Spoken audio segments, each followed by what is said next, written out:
For many growing up in the 60s, Diana Rigg's Emma Peel was their first style icon.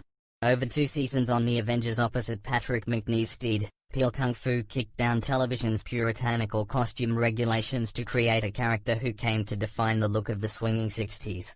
As important as Mary Quant or Twiggy, Rigg's Peel was perhaps more influential as, through the medium of TV, she was seen by a bigger audience. Working with fashion designer John Bates, Peel made several televisual sartorial firsts including black polo necks, PVC jumpsuits, low-rise hipster trousers, flat boots and anything with an exposed zip.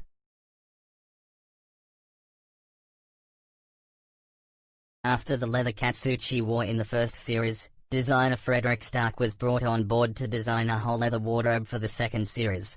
Some of the garments were faux leather so her character could be more mobile. Leather doesn't give much, and with Peel being thrown about and throwing people about it could split, he told TV Times. Faux leather has more stretch in the material.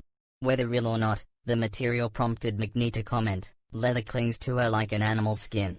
Combining mod with an avant-garde, fetishistic element, The Avengers was a show that was fighting against the prudish mores of the day.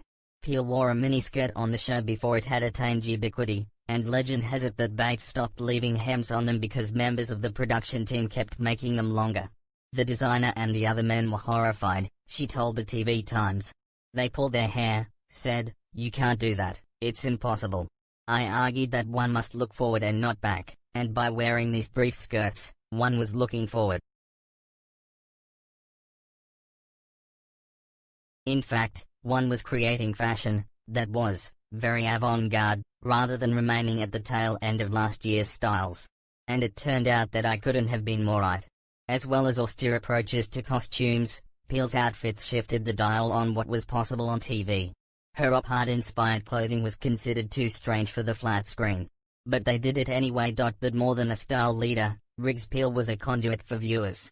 A bridge between post-war, suburban Britain and the new era that was happening in cities. Mrs. Peel was the ideal broker of the UK into the swinging world of the 60s, Toby Miller, a New York University film professor, told the New York Times. She exuded the same style, confidence and beauty that were central to the abiding appeal of James Bond.